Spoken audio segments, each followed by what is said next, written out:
مجھے سوال یہ کرنا تھا کہ آج کل ماشاءاللہ آپ کافی میڈیا میں وائرل ہیں، مختلف علم و ادب کے حلقوں میں بھی اور عام لوگوں میں بھی۔ تو کبھی کبھی آپ کے حوالے سے بہت نگیٹو پوسٹ آتی ہیں، بہت سی باتیں ہوتی ہیں۔ اس کے علاوہ کچھ لوگ آپ کی شان میں بہت اچھے کلمات بھی کا بھی اظہار کرتے ہیں۔ تو ان دونوں مواقعوں کے اوپر آپ کس طرح سے اپنے آپ کو مینیج کرتے ہیں؟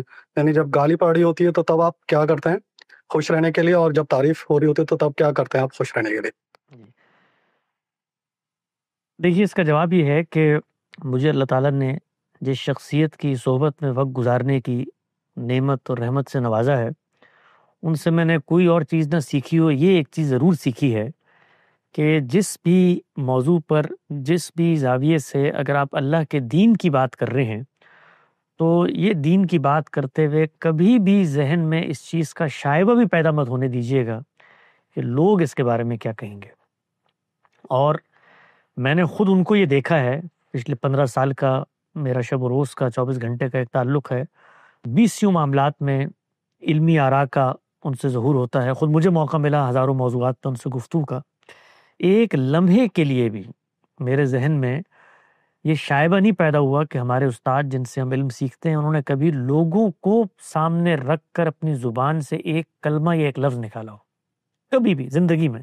جو میں نے دیکھا، اور پھر جب میں نے ان کی ہسٹری اور ماضی کا مطالعہ کیا، وہ اس سے بالکل بے نیاز ہو کے وہ بات کہتے ہیں جو بات ان کو درست لگتی ہے۔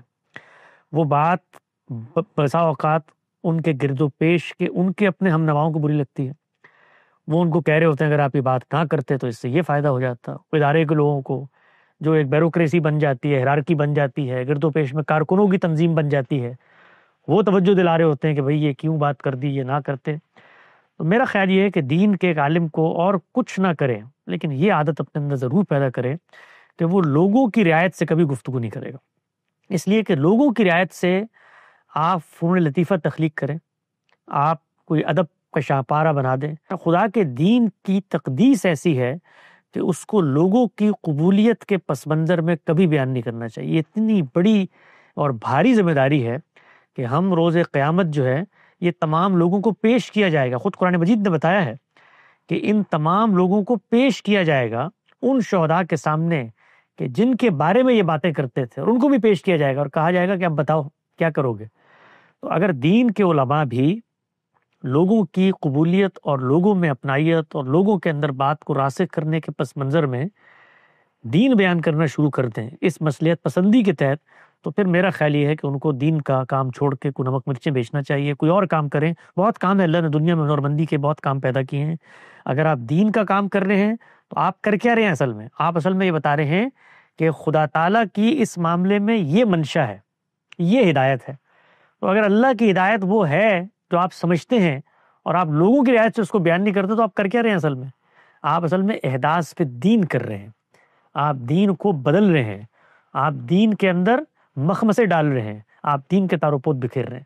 اور اللہ تعالیٰ یہ کہتے ہیں کہ روئے زمین پر اس سے بڑا کوئی جرم نہیں ہو سکتا۔ 5 بڑے جرائم میں اس کو شامل کر کے بتایا ہے کہ یہ جو احداث پہ دین ہے، دین کو خود سے بنا کے پیش کرنا اور نام خدا کا لینا، اور خدا نے وہ نہ کہا ہو، اس سے بڑا کوئی گناہ نہیں ہے۔ تو میں تو ایک بہت ہی ادنا سا طالب علم ہوں، ابتدائی نوعیت کا، اور میں غامدی صاحب کے علم سے استفادہ کرتا ہوں، میری اپنی کوئی اوریجنل تحقیقات نہیں ہوتی۔ ایک طالب علم کی حیثیت سے جو بات ٹھیک لگتی ہے، اس کو جو میرا انداز ہے، اسلوب ہے، جس زبان میں سمجھتی ہے، اس طریقے پہ میں ان تک پہنچا دیتا ہوں۔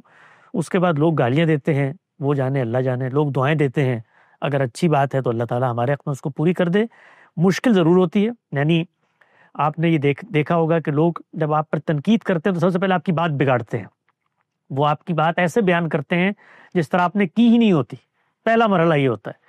آپ یہ دیکھ لیں جتنی تنقیدات ہوئی ہیں اس میں کوئی ایک تنقید بھی ایسے نہیں ہے کہ جو بات کہی گئی ہے اس بات کو آپ نقل کریں اور پھر اس کے اوپر نقد کریں۔ ایک نہ دوسرا پہلو آدمی نکال کے اس کو ٹوسٹ کرتا ہے، اور ٹوسٹ کی بھی بات پر آپ تنقید کرنا شروع کر دیتے ہیں، اور پھر اس کے بعد دوسرا کام کیا کرتے ہیں؟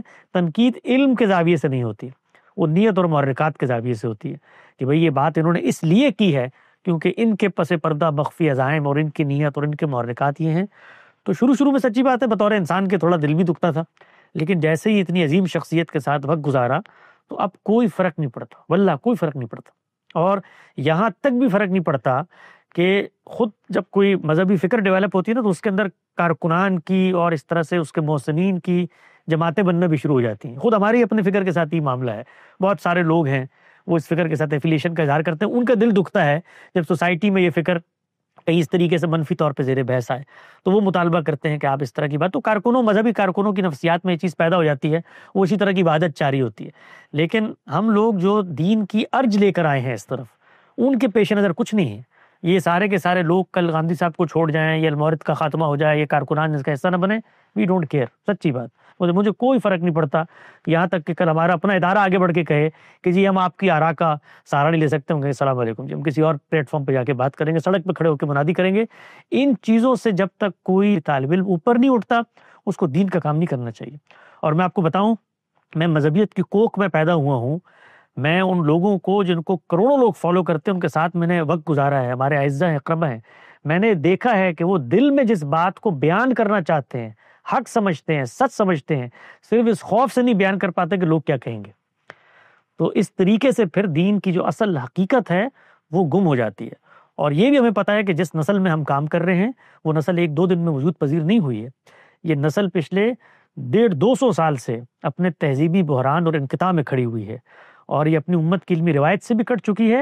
اور جو ایجیٹیشن کی, لڑائی کی, مخاصمت کی, رد عمل کی اور تنتنی کی فضا مذہبی قیادت نے یہاں کی مسلمانوں میں پیدا کی ہے, اس کے نتیجے میں یہ اخلاقی طور پر زوال یافتہ ہیں. یہ اس مقام پر پہنچ چکے ہیں کہ یہ اپنوں کو نہیں چھوڑتے, اپنے محسنین کو نہیں پہچانتے, ان کی پگڑی پونجی سرے بازار نیلام کرتے ہیں. تو اس انحطاط پر مبنی قوم میں کھڑے ہوئے ہم. تو شروع میں تو توقع بھی ہوتی تھی, امید بھی ہوتی تھی, اب تو وہ بھی ہٹ گئی ہے. اب تو یہ توقع بھی نہیں ہے کہ جی اب کوئی تبدیلی آ جائے, یا مثال کے طور پہ ہماری قوم ان حقائق کو علم اور اخلاق کی بنیاد پہ سمجھنے کا کوشش کرے. اب دل سے بالکل وہ شائبہ بھی گاندھی صاحب کی صحبت نے نکال دیا ہے. اب صرف ایک کام ہے کہ ہم نے اپنا پرچہ حل کرنا ہے. ہم نے کل مر جانا ہے, 20-30 سال کی زندگی ہے, اس کے بعد اللہ کے حضور پیش ہوں. غلطی ہم بھی کر سکتے ہیں, ہم نے کبھی یہ دعویٰ نہیں کیا کہ جی کوئی حق بات ہے جو ہماری زبان پہ نازل ہو جاتی ہے, اور کبھی کبھی حکمت عملی کی غلطی بھی ہو جاتی ہے, انداز بیان لب و لہجے کی غلطی بھی ہو جاتی ہے. بحیثیت انسان جو بشری کمزوریاں ہیں وہ ہمیں بھی لاحق ہیں, لیکن مدعا کے لحاظ سے جس چیز کو جس وقت درست سمجھیں گے اس وقت بیان کریں گے, لوگ گالیاں دیں یا لوگ دعائیں دیں.